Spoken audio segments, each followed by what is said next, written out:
Good morning, everybody. Oh, should I say, Guten Tag. Welcome to Die Party Drink Board, a GM look into how to set up and plan role-playing games. Today's episode, we're going to take a look at Hollow Earth Expedition, particularly around investigating the world, understanding the plot, and I guess for the most part putting together a enemy for the upcoming Hollow Earth Expedition game. Is going to be on Tuesdays at 5 p.m. PST. Sorry for the late start. It's really hard to get up without coffee in your life. Let me just tell you that right now. So what we're going to be doing today is pretty simple. The Hollow Earth Expedition book itself actually highlights the means and operations of the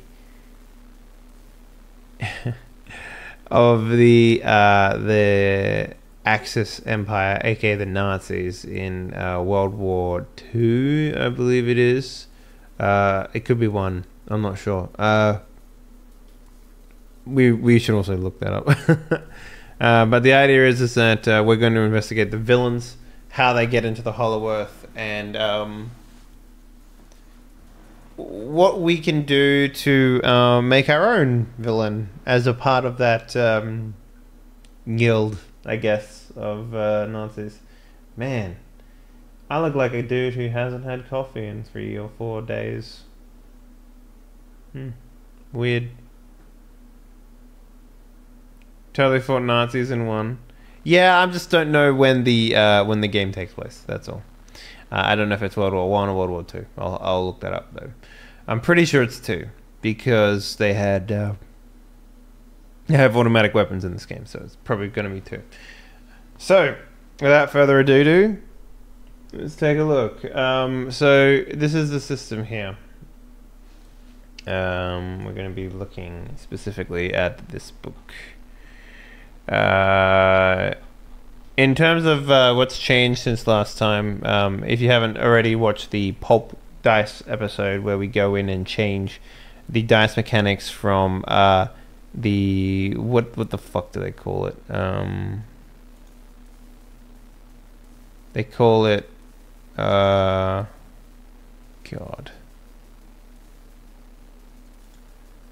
The fuck do they ambiguity? They call it the ambiguity system because it is just, it's the dumbest system I've ever run into. It's basically just a chance 50-50 dice, which makes no fucking sense. So, you know, good job there. But we swapped it over to the World of Darkness dice, old World of Darkness dice, the same dice that you might be familiar with, the LA at Night role-playing game here on Twitch, within the channel, the Die Party version of it, at least anyway. We're going to be using the same dice there, and we've actually had a friend of mine, Chipinit, who participated in the Night City campaign that we ran a couple of months back. He's gone in and actually edited the well, in the process of editing the player book, or the player character sheet in Roll20, so that the dice reflect that instead of something else, and it asks you for difficulty and all that stuff. So it's actually going to look pretty good in the end result. So let's take a look at the setting real quick before we move on. To the men and women of 1936, the 1930s aren't history. They are today.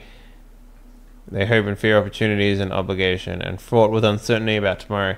We can look back and see this, of course, a history between the two of them, but they don't know what's to come. For them, it wasn't a guaranteed thing. That things that go a certain way. When they look around, this is what they saw. 25 years ago, it was 1911, Republican William Howard Taft, President of the United States, and Liberal Herbert Henry Asquith, that was the Prime Minister of the United Kingdom. Marie Curie won the Nobel Prize in Chemistry for the discovery of radium and her invention of the process to isolate it from other elements for study. Aviation was advancing by leaps and bounds. Jimmy Erickson took the world's first aerial photographs of San Diego, California, and Eugene B. Elphi was the first to land his airplane on the deck of a ship, the USS Pennsylvania. Mexico was in the middle of a civil war. China's millennia of imperial rule ended as nationalists toppled the last emperor. In the United States, the terrible Triangle Shirtwaist Factory disaster roused a fresh wave of labor protests and the efforts to rein in the untrampled power of business. American explorers discovered the lost city of Machu Picchu in the remote mountains of Peru. And all these stories and more were splashed across the banner headlines and chronicled in the lurid prose of the time. Most everyone over the age of 35 to this present day of 1936 remember these events. 10 years ago, it was 1926, if you know your math. World War I had come and gone, blighting a generation in both the old world and the new. In 1911, the communists had been a group of angry intellectuals whom only the most obsessed warriors paid attention. In 1926, they ruled what had been the Russian Empire. The international effort to overthrow them by military force was over, and the communists were still in charge. Fanatical anti-alcohol crusader Carrie Nation died in 1911. But by this time, the prohibition had been a United States law for 6 years. With no end in sight, Taft's control of the White House had given way to Wilson, the warmongering idealist, then to Harding, the good-natured dupe of crooks and conmen. It was now with Republican Calvin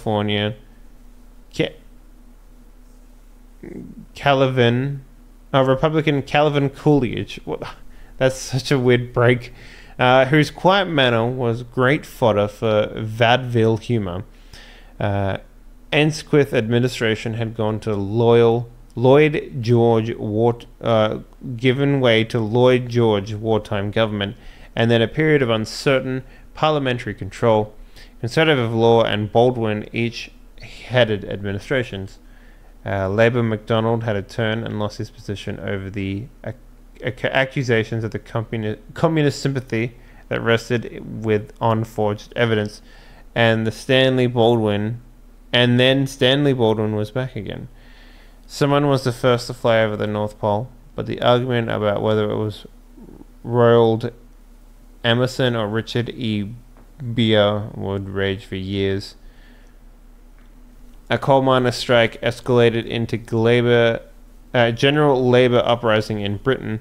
Baldwin's government responded with martial law until the strike collapsed, leading to lasting resentment on all sides.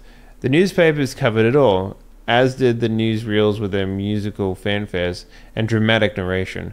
Almost everyone greater than the age of 20 in 1936 remembers a lot of it, even if the details blur together after a while. Can I have a submarine?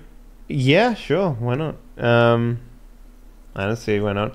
I was thinking about having you guys being in some sort of like dopey fucking adventure club or something like that. I don't know.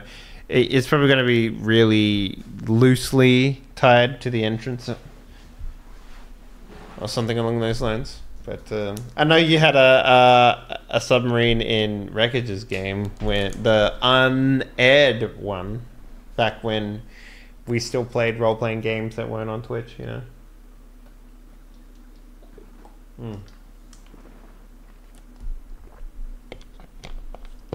5 years ago, it was 1931, and the 1920s hadn't been a golden era of prosperity that some people claimed after all.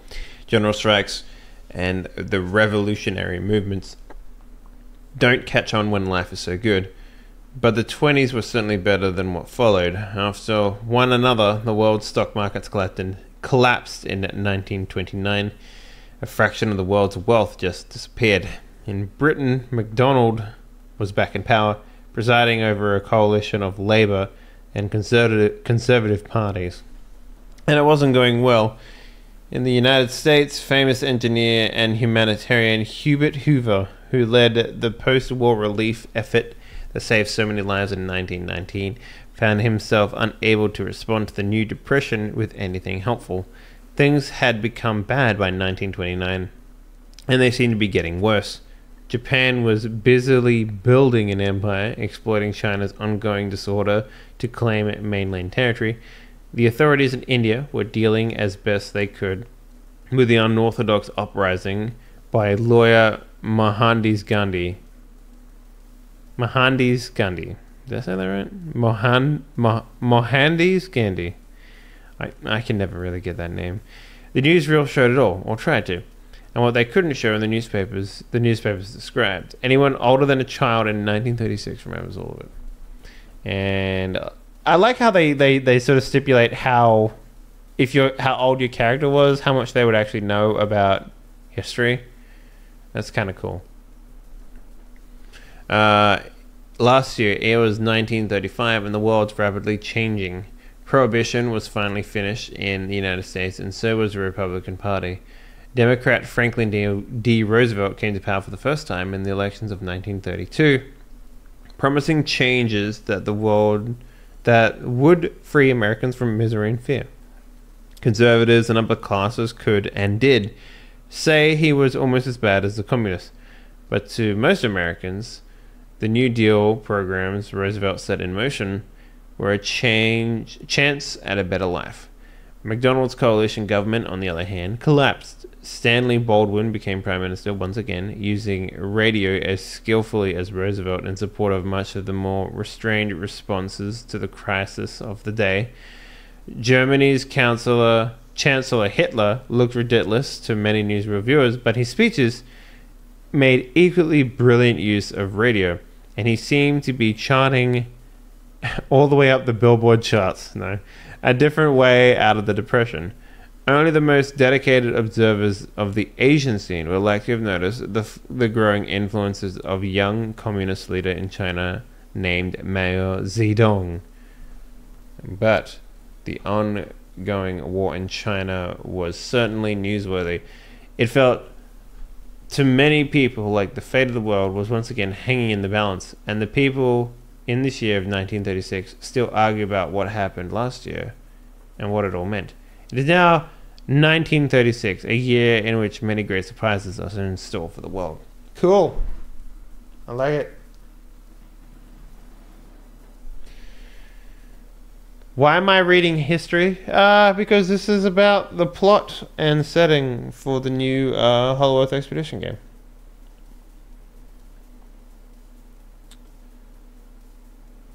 So, blah blah blah, I can go into the thingies.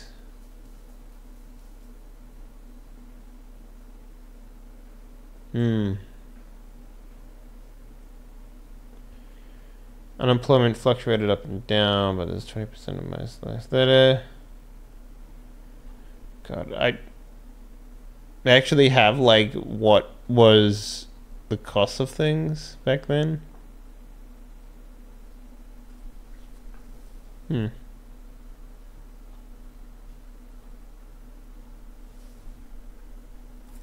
Alright. We don't need to go into too much about that.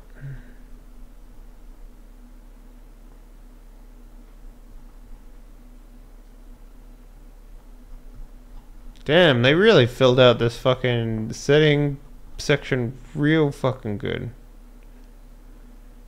Alright, so we should at least read about Germany back then.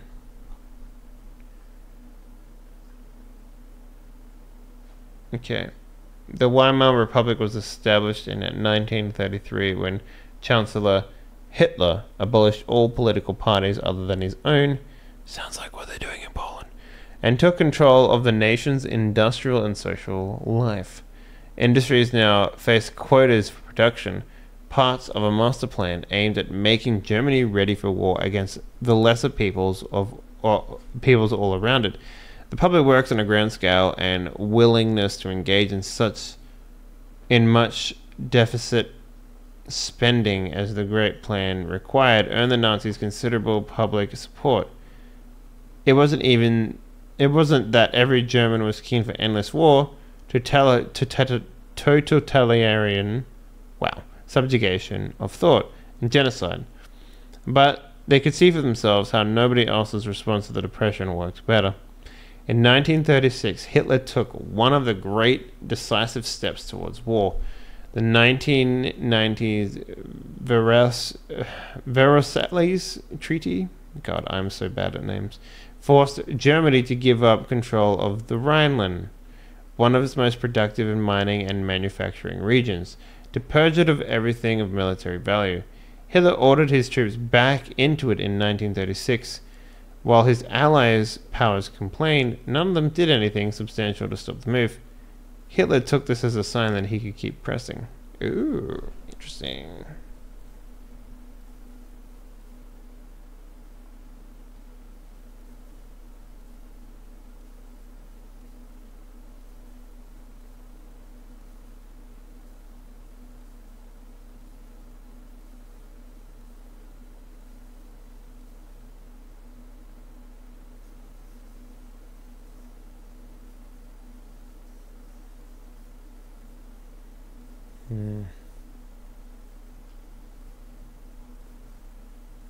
Alright. Moving on. Jesus Christ, they really, really, really enjoyed this stuff. Well, I'm glad they filled it out. Oh, what was Australia doing in 1936? Australia was a nation in the making in 1936. Until the 1900s, a British presence had been decided into 6 independent qualities. In 1901, the Unified Commonwealth of Australia was created. 1931, Westminster Act gave a decree of self-rule. Australia didn't actually rectify the act until 1942, since Australia's economy rested mostly in agricultural exports like wool and wheat. Collapse of global trade, the Great Depression hit hard, blah, blah. Okay, so I already knew all that. But cool. Alright, so that out of the way, let's go ahead and look at... Where was it? I started before game mastering. Is it in here?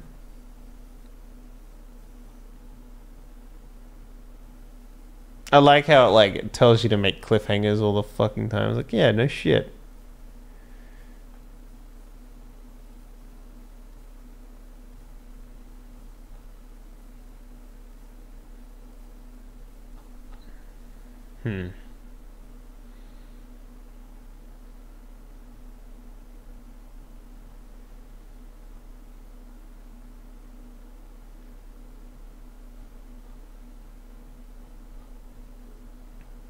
Okay.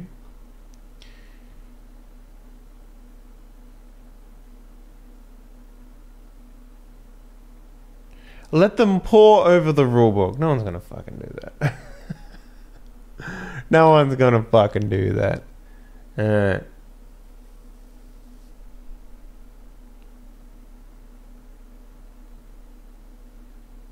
Where is all this shit? I saw it earlier.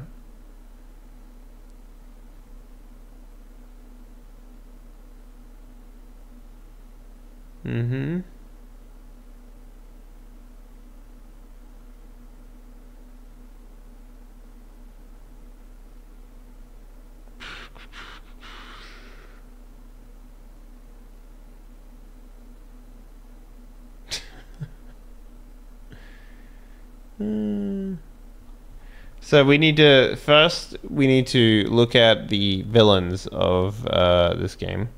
After we've done that, we need to decide what their big global agenda is, and once we've done that, we need to work out what entrances to the Hollow Earth. Oh, sorry. A life without coffee is rough. What entrances to the Hollow Earth they have. Jesus fucking Christ. Alright, let's go. Where do we need to go? Getting in. Alright.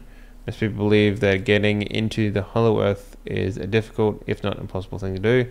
After all, if it were easy, someone could have already been there and returned with definitive proof that it exists. As far as anyone knows, no expedition has ever found the entrance to the inner world. In fact, nothing could be further from the truth. Entrances to the Hollow Earth abound. They aren't even hard to find. People stumble on them all the time without even realizing it. The problem is, however, that most entrances appear to be mundane to the casual observers. Cave, volcanic vents, deep-sea fissures, as far as can extend deeper than anyone realizes. The ruins of an ancient civilizations, particularly temples, are often built atop near Hollow Earth access points, but the decay of age has concealed the portals or filled them with so much debris that the purpose is unknown and completely hidden. The other problem is that getting in is much easier than getting out. The Hollow Earth is a perilous place filled with countless threats to life and limb. Few people who enter make it out alive. Those individuals who do manage to return home are often accused of telling wild tales or faking evidence. Thus, the existence of Hollow Earth remains a secret. In spite of this, explorers continue to search for the Hollow Earth. And for those who find it, one of the greatest adventures on or inside Earth awaits. So, polar openings, drilling, what else we got? Caves, volcanoes, deep sea fissures.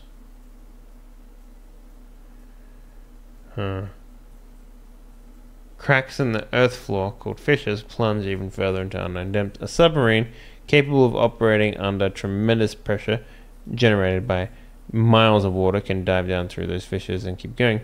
The fissures are straight for the most part, but occasional twists and turns make floodlights and viewing ports necessary. Similar to polar openings, it is possible, indeed almost unavoidable in the gloom at their depth, that a submarine could unknowingly enter a fissure and find themselves surfacing in Hollow Earth. The Bermuda Triangle. See, that seems like the most likely one for me. Shangri-La. Oh. Surface locations.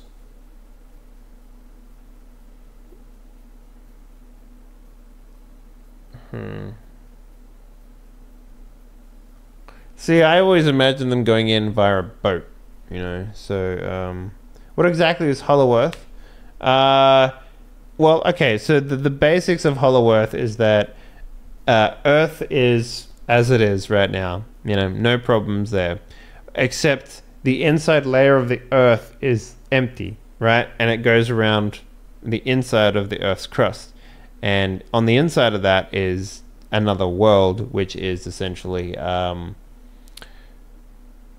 basically everything that we think that has been left behind, like voodoo, magic, dinosaurs, Aztec, Mayan stuff, mummies, undead, anything supernatural, whatever you can think of, is basically on the other side. Yeah. Drink coffee, you weirdo? I don't know. Yeah, so the reason why, I mean, it's pretty simple. The reason why Nazis like Hollow Earth or exploring Hollow Earth is because there is some sort of world-ending, like, you know, fountain of youth sort of like thing in there. Atlantis is apparently inside of the Hollow Earth in this world, so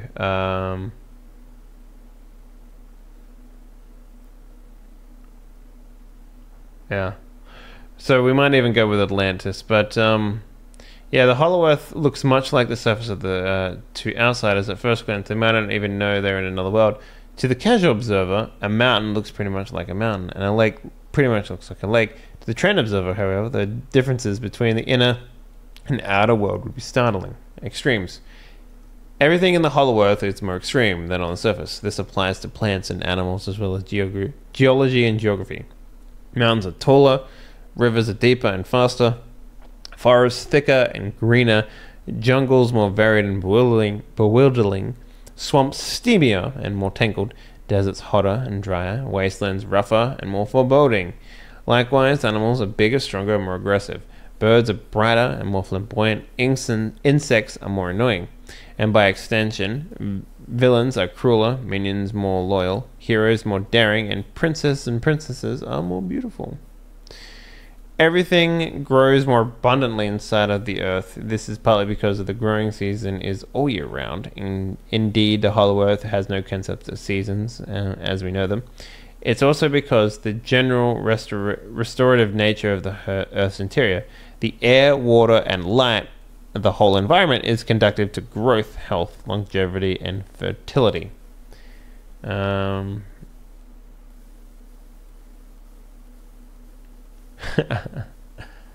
There's no Hollow Earth is lit and warmed by its own sun, suspended at the geometrical center of the planet. Because it does not move, or more correctly, because the rotating inner surface of the Earth never turns to face away from it, the interior surface is subjected to perpetual noon. No matter where you are, the sun is always directly overhead. This makes it impossible to determine either direction or time from its unchanging position. That's fucking cool. Deeper, faster, thicker. Hollow Earth contains a basic terrain types as the surface world, plus some that are most unique.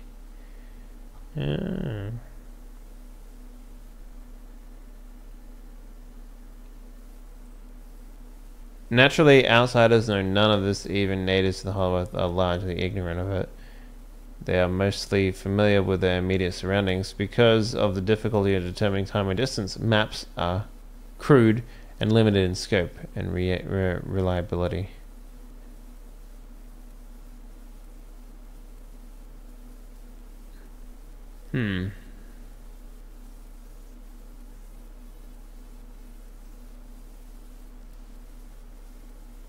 Okay.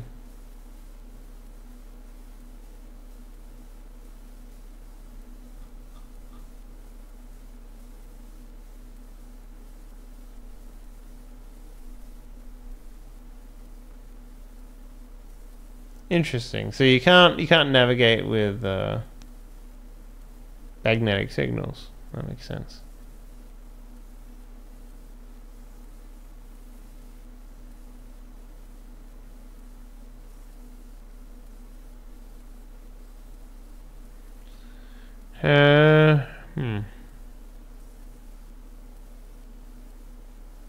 Okay.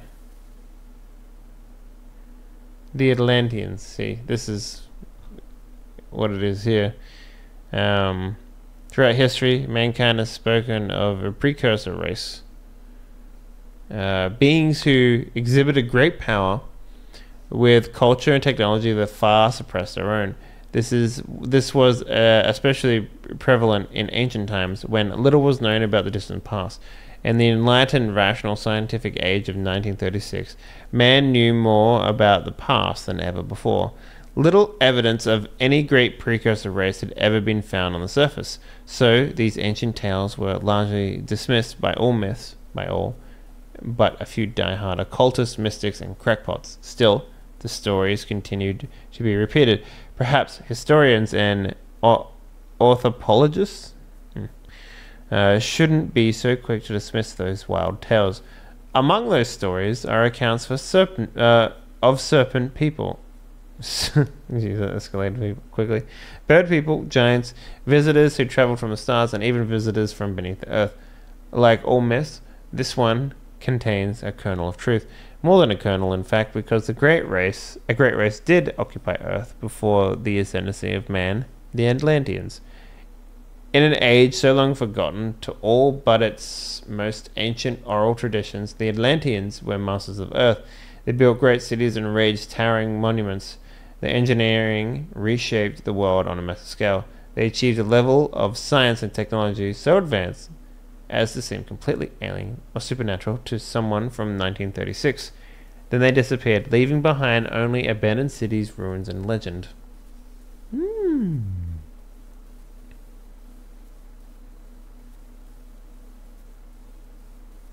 Are there people already inside that Hollow Earth? Yep, they're called Atlanteans. Yeah. Yep, they're human people. Like, think like a lot of the times the stereotypes that people have for the people that live inside of Hollow Earth are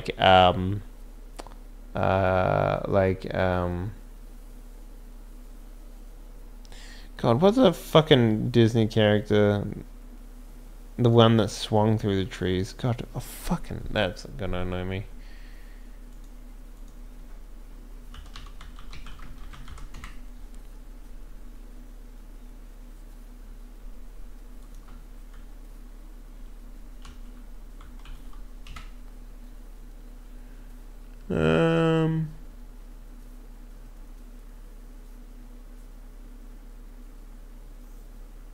It's not. I want to say George of the Jungle, but it's fucking not that. Tarzan. Thank you, God. It's 3 a.m. in the morning. All right, jeez. Fucking foreigners. What's that got to do with anything? Tarzab. Yeah, I know. I just couldn't remember it. It's so early in the morning for me, guys. Jeez. So, yeah, like Tarzan is a good example of this.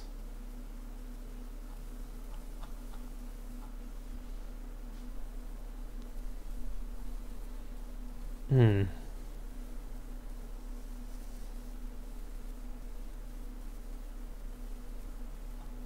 right.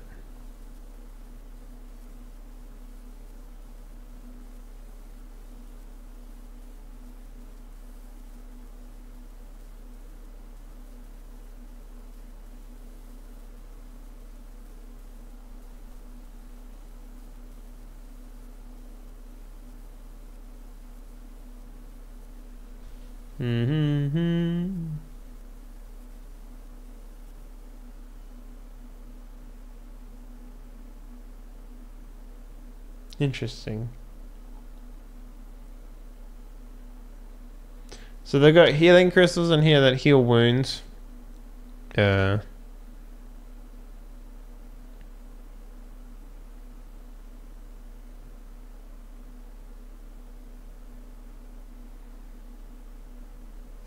might be cool for our villains to be after. Strange creatures there.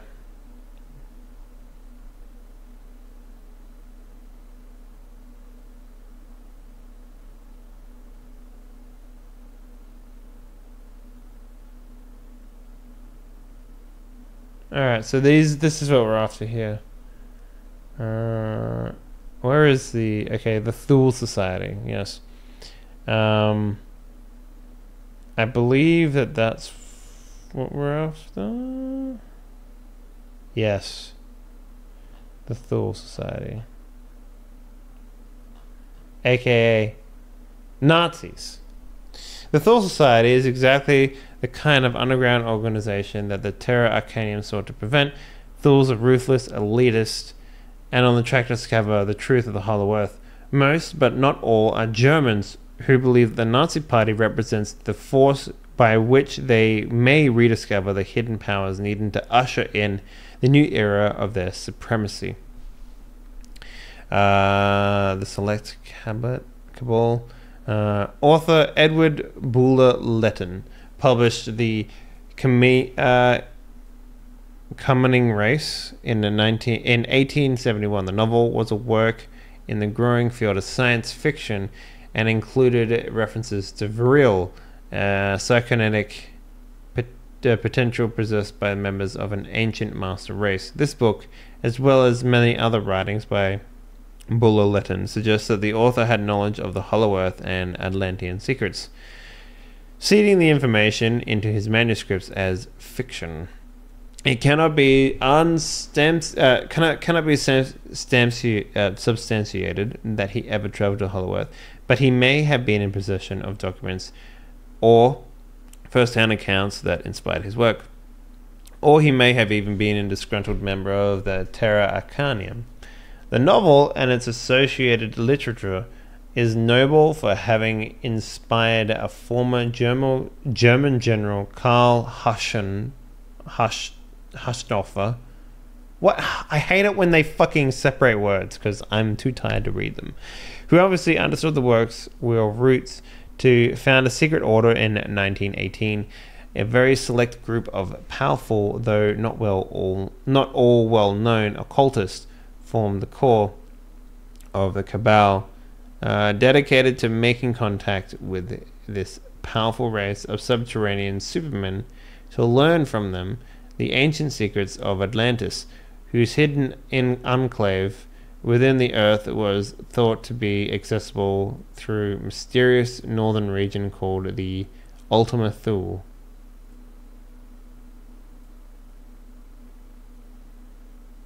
Okay. Dr. Wolfram von Württemberg. Wolfram von Württemberg is a scientist, explorer, and a member of the Inner Circle who once served with Hochschulfer. I'm going to have to get some pronunciation guides on those. He previously staged 2 expeditions, one to Tibet and one to the Arctic, in hopes of locating the entrance to the Hollow Earth. Neither was successful, due in large part to the interference of the Terra Arcanium. But the Arctic journey netted him various artifacts that proved to him at least, that the Hollow Earth does exist. Around them, the members of the cabal gathered a large circle of occultists and called them the Thule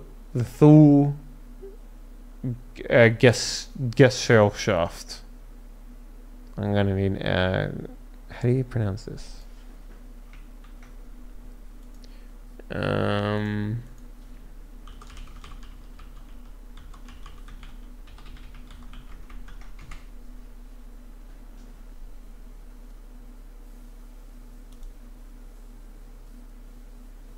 Oh, they actually have.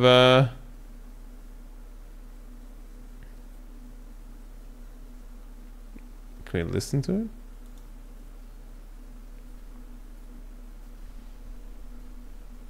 Gesellschaft. Gesellschaft? Really?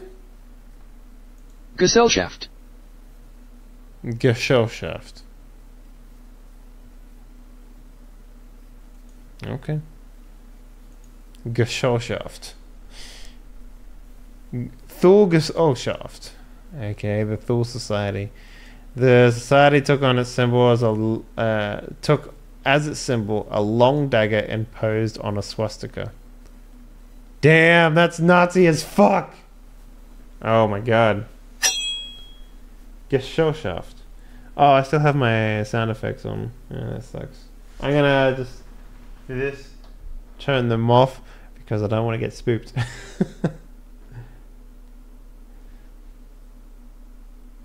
Poot Master General, yeah.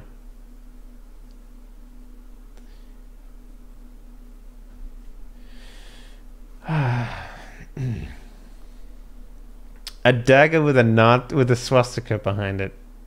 Oh, that's fucking awesome. Not that the symbol is good, but you know, I like that it's like pulpy as fuck.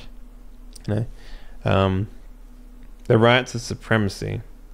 Atlantis was a highly advanced ancient civilization that was destroyed millennia ago by a cataclysm.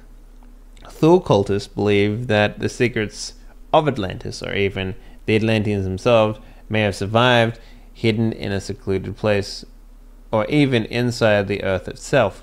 Members of the society do not all agree on what happened to Atlantis. Some believe it was destroyed, but the Atlanteans made a new world for themselves within the Earth. Others champion the notion that Atlantis sinking was nothing more than external interruption of the Atlantean civilization migration from the surface world to the hollow Earth. However, all upon agree the power of the Atlanteans possessed and the amazing secrets that might yet be awaiting discovery. It is important to recognize that the Thule cultists not only recognize Atlantean science, but also Atlantean magic. When Atlantis was lost, her occult knowledge faded from memory, relegating to the surface world pagan rituals that are but a shadow of the mystic might commanded by the Atlanteans. Members of the society are careful to observe rituals and mysticism in their search for lost secrets. Even if they do not respect the beliefs of the Atlanteans, they respect the dangerous powers wielded by the ancients. In the literature and ritual of the society, the Atlanteans are held up almost like gods, angels, or demons. This does not stop some members of the Thule Society from vowing to someday possess Atlantean power. The principle of attainment is strong in the society. Those who are worthy will someday gain the secrets of the Atlanteans, take on their mantle, and be granted godlike powers and immortality.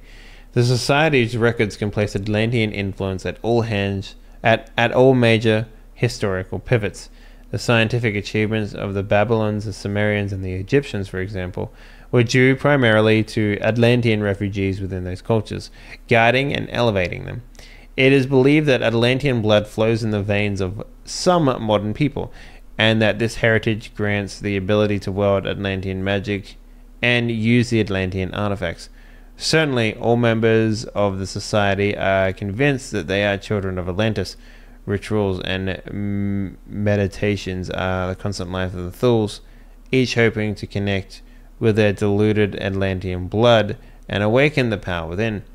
Sometimes this may require sacrifices, but if awakening the blood of Atlantis requires the blood to be spilled, then so be it. I'm getting ideas, ladies and gentlemen. Maybe we make all the players like,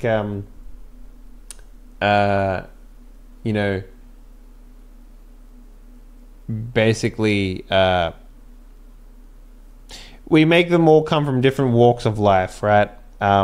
They could be very, like, I'm imagining that every single one of them is incredibly successful in their own right, because they have Atlantean blood in their body, and I don't know, some organization is like wanting them to come in. So we have the good guys and we have the bad guys, the Thule Society, and the Thule Society will want to capture them and sacrifice them to spill their Atlantean blood to open up some sort of doorway, gateway, what have you. And maybe the good guys also want to do something similar, but less like, I'm going to stab you. And I don't know. Maybe. That seems like a pretty interesting idea to me. I'll think on that a little more, and we'll see how we'll come to it. But if awakening the blood of Atlantis... Okay. The society also believes that there are chosen few whom Atlantean blood runs strong. These people, when they are found, will form an army of elite crusaders, leading the society to the secrets and powers it exists to uncover. The doors of Atlantis will only open for them. Rumors circulate throughout the society about a chosen ones who have already been discovered. How beautiful and graceful they are. How charismatic and magnetic. Yet nobody will claim to have met one. Interesting.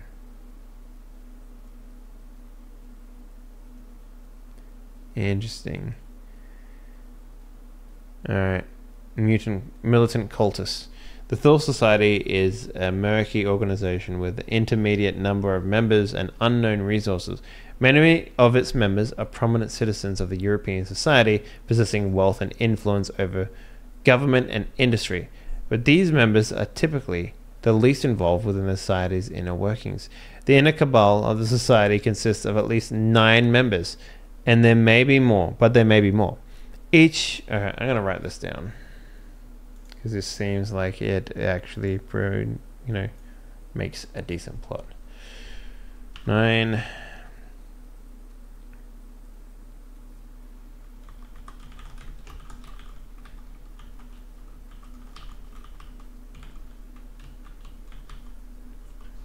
members of the cabal for the Thule Society. Easy. Each is formidable occultist with vast knowledge and resources, characterized by ruthless dedication to the pursuit of Atlantean power, but the utter disregard of the cost to innocence. Most viable extensions to the society is its stranglehold over Hitler's occult research agency. Here we go. It's connecting. Oh, Jesus fucking Christ. Forschungsleichenschaftschaft das. Okay, I'm gonna just take this.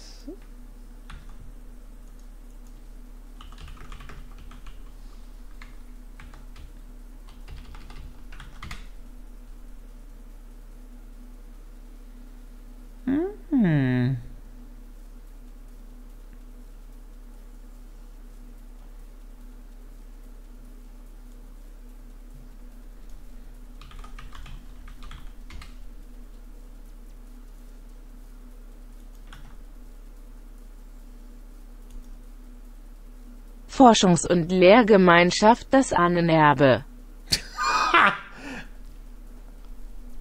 You won't see me saying that. One more time for the audience, please. And this time, speak up, honey. Forschungs- und Lehrgemeinschaft das Ahnenerbe. All right. There you go, ladies and gentlemen. That's how you pronounce that in German. Translation. Research and teaching community, the ancestor. Translation. Ancestral Heritage Research and Teaching Society. Thanks to the early involvement of von Wattenberg in the organization, the ANRIC hang on, how do we pronounce it? Just this part. Ahnenerbe. Ahnenerbe. Ahnenerbe. Ahnenerbe. Ahnenerbe. The Ahnenerbe is infested with Thule cultists wielding rank as SS officers. Oh, that is so cool. Their expeditions and projects enjoy the full support of the Nazi Party. On von Wattenberg's advice, the Ahnenerbe established headquarters in the 300-year-old Welsberg Castle, a place von Wattenberg seems to know curiously well. Overtly, the Ahnenerbe is dedicated to the study of the Germans' people hereditary connection to the ancient superior race. Holy fucking shit. Oh my god. That is just gross.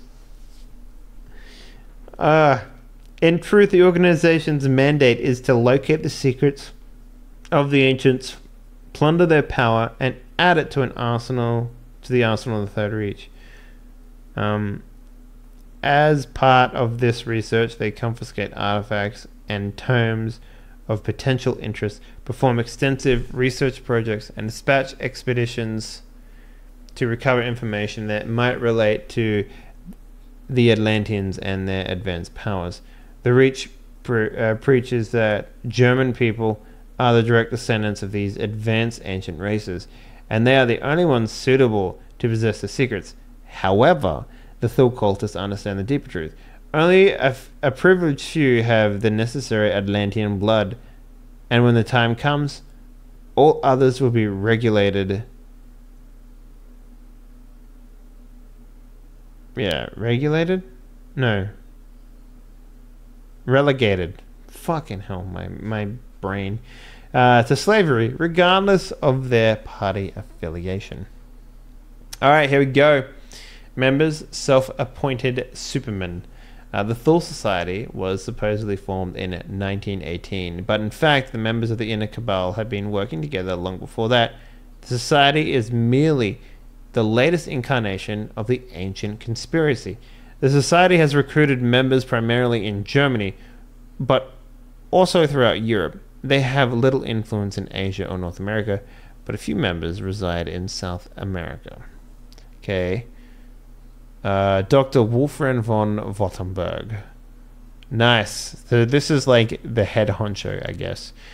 Ostensibly a German academic, von Wattenberg is fluent in more than a dozen languages and could be from any number of places. His knowledge of the occult is vast, and his passion for possessing the lost power of Atlantis is greater still. I think we have our main villain.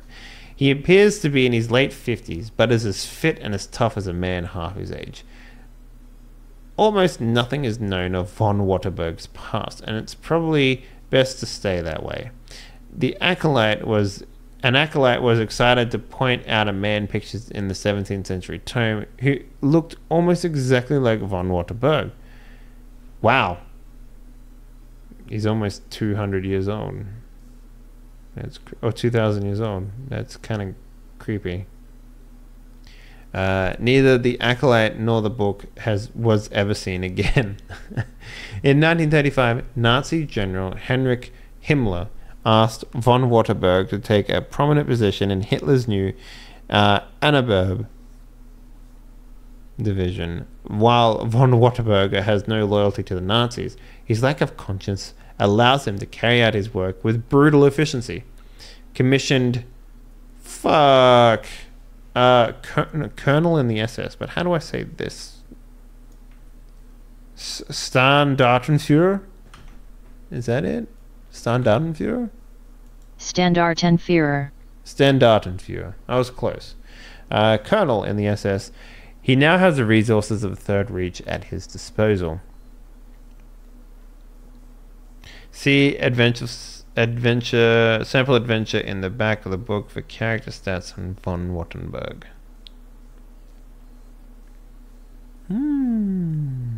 Okay. Alright, so let's do a breakdown of this organization. So we have Dr. Wolfram von Waterberg. And then under that, we have 9 people.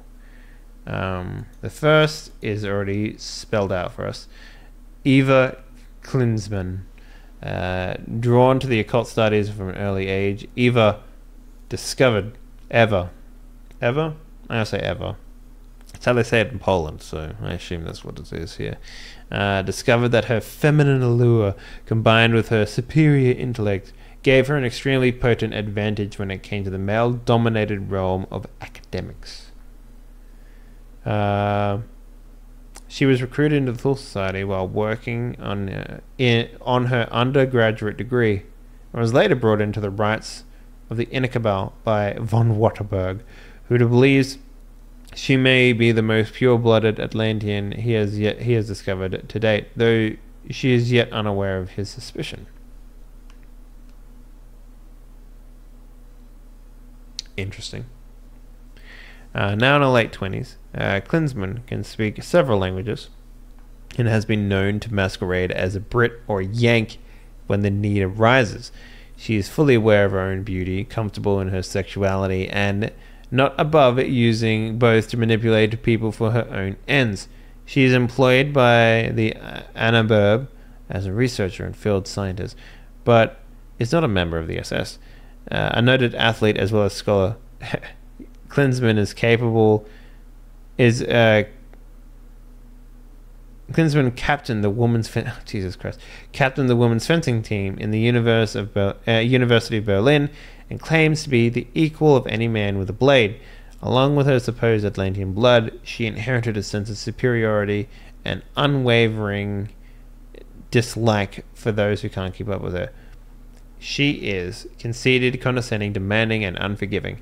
At the same time, she is brilliant, curious, inexhaustible, and totally dedicated. She would make a fierce and cunning adversary to the enemies of the Thule Society, and could operate as a resourceful ally to those within. That's cool. She's even got a stat book here. And then we have the Nazi soldier. Alright. Okay, so that's kind of cool. So we have at least one of the 9 lieutenants, I guess. Or henchmen.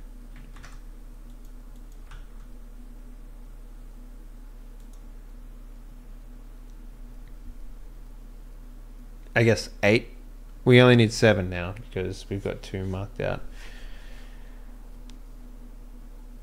The Thule Society does sound like the bad guys.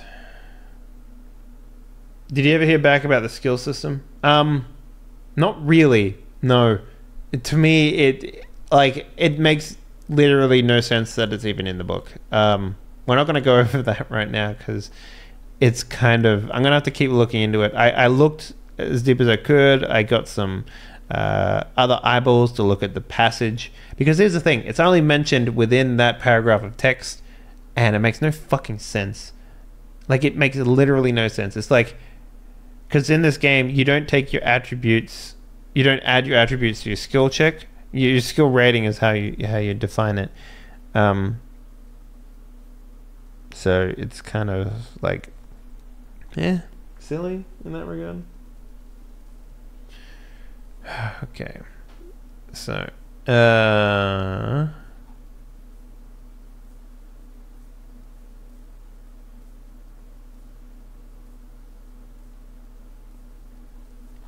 right. So let's take a look. Current activities: marching towards Apostoles. So these are the Thule societies. What they're doing, right? Atlantean artifacts and the artifacts of prominent ancient civilizations are influenced by the Atlanteans. Sometimes hold powerful occult secrets, if they can be interpreted correctly. The Thule Society keeps itself busy with expeditions, research, plots, and schemes being carried out all over Europe and abroad. The Dunhung chart. Discovered in caves near Dunhung, China, a paper scroll penned in the 7th century chronicles the position of the stars visible to the Chinese astronomers. The groupings of the stars are different from the Western organization, and the chart seems to include several anomalous objects that do not appear in the sky today.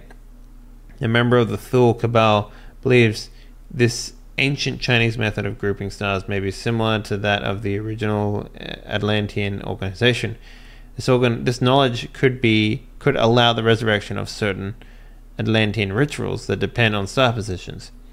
The anomalous objects may be part of a puzzle locating Atlantis itself. The script may hold secrets, and the Thule Society intends to get it. Interesting. I like it. The Giza object. Since Howard Charter's discovery of an intact Egyptian tomb in 1922, the Thule Society has placed interesting effort into seeking intact relics from ancient Egypt. It is thought that Egypt may have harbored refugees or ambassadors from Atlantis, and certain relics may hold significant information. Last year, a strange cartouche came to the attention of the Cabal. Its symbols were different from standard Egyptian hieroglyphs. There we go. But bore striking resemblance to fragment of Atlantean script. The original source of the cartouche was rumored to be near Giza, so the society covertly investigated. They were surprised to find that the site had been excavated by a German team in 1928. No records seem to exist. Now the Thule Society wants to know what was found there, why it was covered up, and where it is now. See, I'm pretty partial for the Fountain of Youth to be a thing. That seems like something that I would be willing to do. A Spring of Eternal Youth holds special interest for the Thule Society due to its similarity to records relating to Atlantean powers. If the water really does restore vitality and youth, the Thule Society believes it is because the water flows from whence the Atlanteans vanished. Find the Hollow Earth and you find the fountain. Recently, British Museum came into possession of a map that may lead the way to discovering the source of the fountain, referring to sites on Easter Island and Chile in Antarctica. The map is less of a guide and more of an incomplete puzzle that requires visits to specific sites of power. Okay. Society has managed to obtain the map, but was forced to kill the curator, Sir Wesley. has managed to obtain the map, but was forced to kill the creator, Sir Wesley. This has brought some unwanted attention to the incident, perhaps from explorer friends of Sir Wesley, perhaps even from Terra Arcanium. Unfortunately, it appears that Wesley was a cautious man and made a duplicate of the map, so the Thule Society may have some future competition after all. The players use magical guns. If they're from the surface world, they use guns. Yeah. But, you know, there's no reason why they can't use magic later on. See, I like that Fountain of Youth story. We're gonna run with that. That seems excellent to me.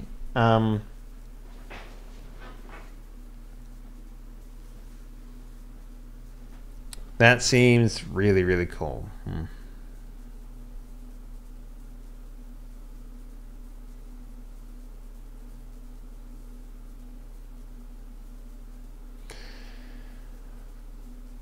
Sir Wesley. Yep, we're gonna go with the Fountain of Youth. See, that's what I was running with in my mind to begin with, but I didn't know if the game had any way to connect anything together. So the Fountain of Youth sounds like a great starting lead.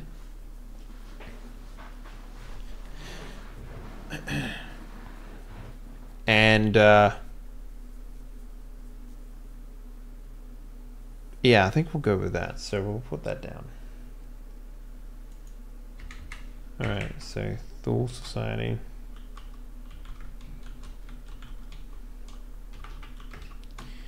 Seeking the Fountain of Youth hidden somewhere within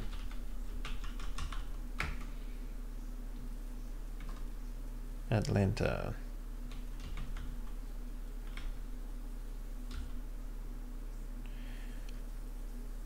All right. So Wesley.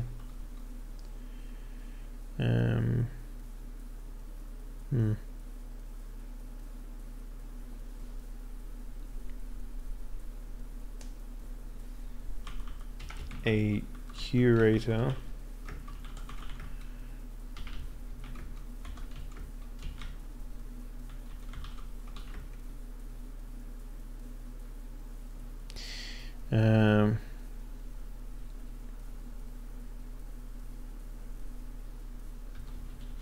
Curator of a map.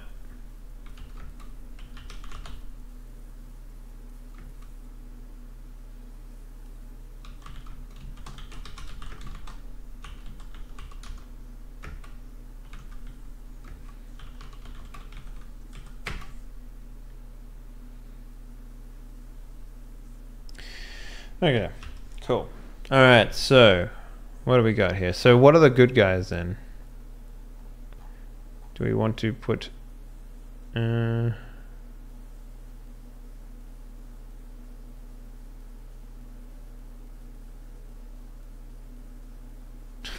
we want the National Geographic Society to be the people that are like opposing the Thule Society?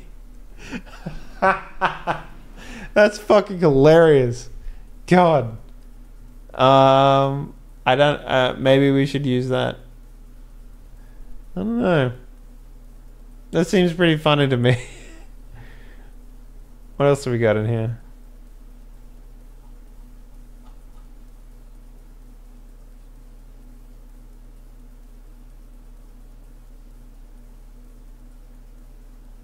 So they do have the native people in here. That's kind of cool.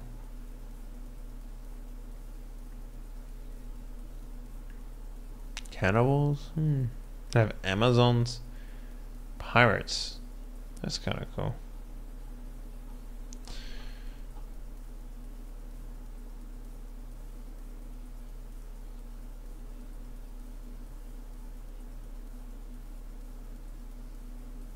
Beastmen. Neat. They have a bunch of shit in here. They have oh man, dinosaurs. Look at this game, man. How could you not want to play this game?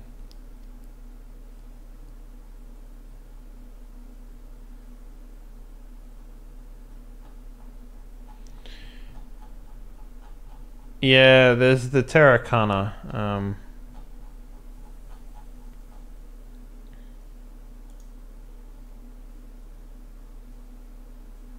The Terracanum is right here. Do we want to use them? Let's read and see if they find out. Besides the ruins and fragments of their culture, the Atlanteans left one more thing behind when they disappeared: the Terracanum. Originally dedicated to safeguarding Atlantean secrets and shepherding humanity, this organization was developed into a hidden network of power brokers who pull the strings of the world's institution and leaders. They are keepers of secrets, the decriers of truth, and the spinners of lies. They control more than anyone, and they know, and they more than anyone knows, and they aim to keep it that way. Much of the history of the Terracanum remains obfuscated or lost. Just can't read today. Even its own members, it's rumored that the roots of the organization stretch back to the dawn of human civilization, when the first leaders of the Terracanum were themselves Atlanteans, tasked with no less than protecting the Hollow Earth from discovery and intrusion. Over the ages, leadership positions were gradually turned over to humans, and the entire organization is human with no remaining Atlanteans. Their mission, however, remains unchanged: prevent mankind from entering Hollow Earth, or even learning of its existence. Throughout the centuries, the actions of the Terracanum have shaped events and the direction of the human advancement, allowing pieces of knowledge to be discovered only by minds who are ready to accept their worldview. Terracanum agents have destroyed works, stolen notes, sabotaged expeditions, and even committed murder to keep their secrets. No one is safe from their grasp. Leonardo da Vinci's notebooks were taken from his home as he lay dying. Italian agents within the church built to support Ben Galeo's work and designated him a heretic. During the Renaissance, the Terracanum repressed all knowledge of a spherical world. They continue their work today by ridiculing and debunking and sabotaging anyone who gets way too close to the truth. Belief. Power begets power. Originally, those initiated into the society believed that their own altruism, while following the dictum that the ends justify the means. Should humanity discover the secrets of Hollow Earth, it would surely destroy itself, and that scenario must be prevented at all costs. Yet, while the members of the Terracanum moved to keep secrets from the unwashed masses, many also saw an opportunity to mold the world to their liking, and use the society to further their own agendas. In early portion of the 20th century, the mission to hide the Hollow Earth remains unchanged, but the motivations of its members are no longer altruistic. Every member of the Terracanum pays lip service to the benevolent aspirations of society, and most feel sincere in their words.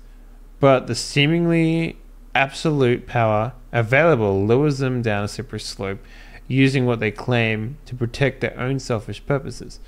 In more idealistic times, the Terracanum used its power to achieve its mission. Now, it tends to use its mission to achieve power. So they don't seem like good guys to me.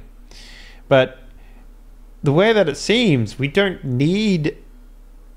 really need a good guy. We just kind of need to sort of push the player along in the right direction. The way I'm thinking of it is to make them friends of Sir Wesley, the curator at the British Museum, and have his murder go unchecked for the most part. What did you say was the other group? Order of National National Geographic was it's the Explorers Order, which I think is a much more neutral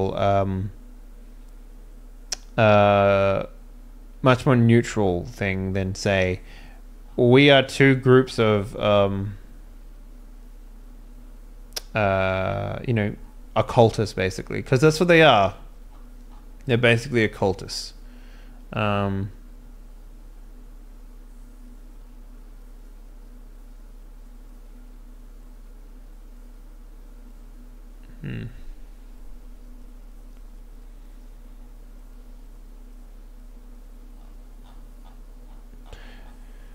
So it sounds like that maybe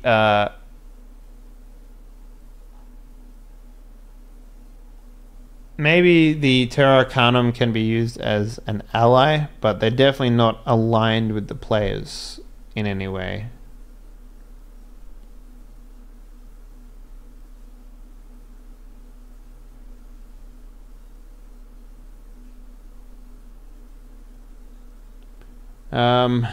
Shit. So we have our bad guys at least, and we have the direction that they want to go. How do they get into the Hollow Earth, though? That's going to be... So the Nazi army have never made it into the Hollow Earth by the sound of things, and we need to sort of... I need to come up with a way as to how the Thule Society, aka the Nazi army, get inside of Hollow Earth, and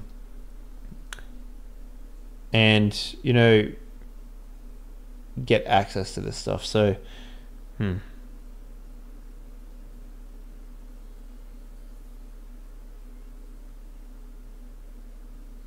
yeah. So what I'm thinking is maybe we align them with the Explorer Society.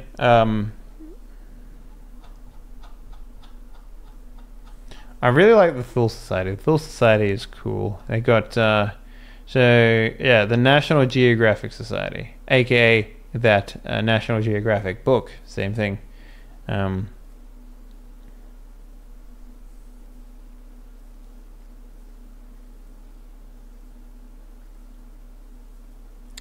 Abigail Home. Royal Geographic Society. Well,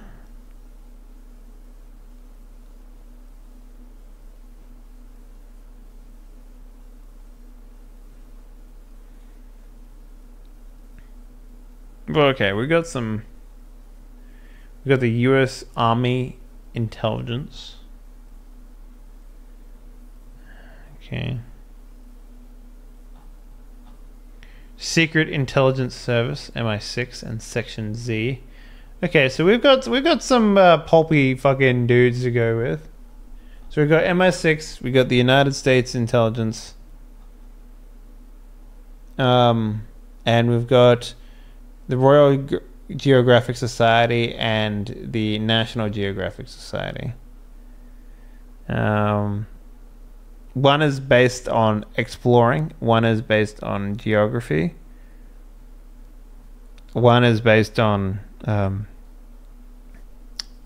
putting down the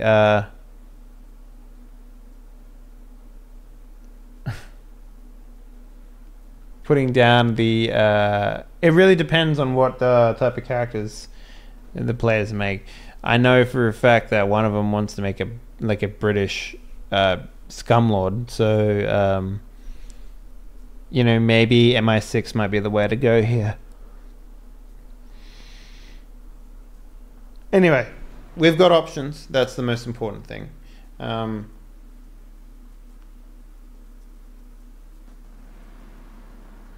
Yeah. So,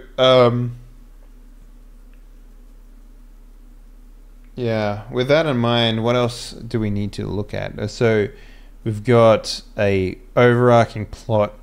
We've got a team of villains led by Dr. Wolfram von Wattenberg.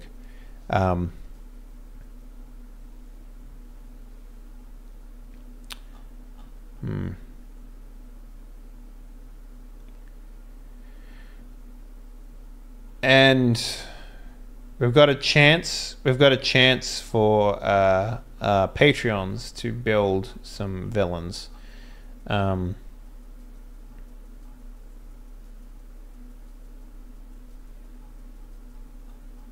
some lieutenants, I guess.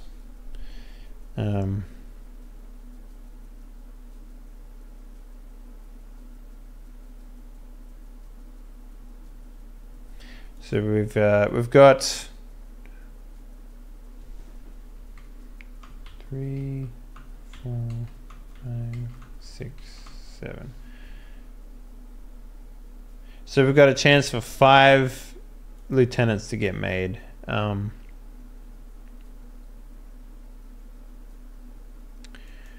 That's interesting. That's interesting. So maybe what we'll do is we'll leave the ability for people of the $30 tier of the Patreon to make a lieutenant in the Thule Society, since they don't seem to be stipulated, which is fine. That gives us a chance to do whatever we want.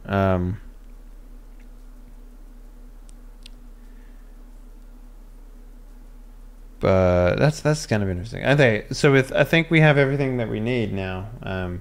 We've got what we're working on. We've got a major plot. We've got some basics that we need to go. So the other thing that we need is a place of power. We need like a couple places of power.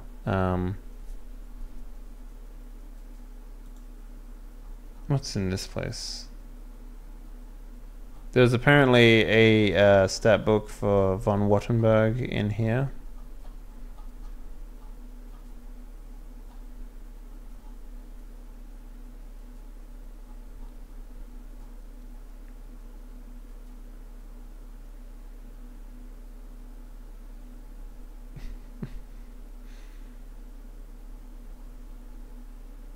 Holy crap, is that him there? Is this what Wattenberg looks like? Yo, man. Yo. That's fucking awesome. He looks dope. He looks cool AF.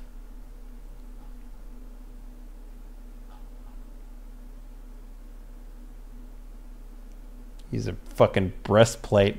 He's a Nazi officer with a goddamn breastplate. Oh, that is so cool. Guys, if you're a Patreon and you want to build a lieutenant, take a look at this nerd right here. And just go, yep, that's the type of guy that I want to build. That's the type of guy that I want to build. That's really cool. All right, cool. So at this point, I think that pretty much wraps up what we need to do for this episode. We've got it. Surprisingly, the game actually offered a lot of resources when it came to deciding on what we're going to do. Like, I honestly thought that I'd have to sit here, come up with all the Nazi officers and lieutenants, and then come up with like a reason for the Nazis to be invading Hollow Earth. But it seems like the book has already written out all of that pretty much all together. So let's reiterate real quick what's going to happen here. So after this show goes up on YouTube, I'm going to be releasing some Patreon backing tools. Yeah, it should be an interesting setting. I really like the last Hollow Earth that we did, where we use the actual rules in that game, and it was just a frustrating experience because the dice didn't mean anything. It really didn't. So after this goes up on YouTube, we're going to be releasing a Patreon. There's going to be 3 tiers. There's the $5 tier, the $15 tier, and the $30 tier. Being in a higher tier means that you get to access the bottom ones. So the way that it's going to work out, I think, is at the $30 tier, we're going to be having a lieutenant, a chance for you guys to create a specific lieutenant. There's only going to be 5 available, so make sure you get in first and get that done. The $15 tier, I'm thinking we're going to have places of power. that everyone needs to go and take a look at within the road to finding the Fountain of Youth, which is definitely going to be the end goal of this. And then potentially the $5 tier, we're looking at NPCs, character types, names, maybe even like we can look at getting cronies made out within the Nazi army. We can look at getting like friends and allies made up in the Explorer Society. Yeah, I think that's pretty much what we're going to be doing. I might rethink the $5 tier because they're pretty much just going to be like smaller characters. So maybe that wouldn't be so bad. Anyways, guys, thank you very much for watching. Hopefully you enjoyed this overview of what's going to be happening for Hullworth Expedition, the Hex game. I don't know what we're going to be calling it. We'll come up with something, probably something to do with the Thule Society, maybe something to do with the Fountain of Youth. It's unnamed right now. The two people that we have 100% playing the game is Sheepdog Gaming on YouTube, and the GM for Omen and Atuve Demetrion Graham will be playing as well as a player. We've still got some slots open for that, so if you're a creator on YouTube or Twitch and you want to participate, let me know. I'm always looking to expand out the people that I play with. So with that in mind, that's pretty much it. Thank you very much for watching, and we will see you soon.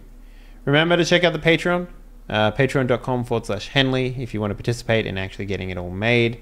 And in terms of schedule, check the schedule, !schedule in the chat to see what's going on. We're currently doing Spooktember at the moment.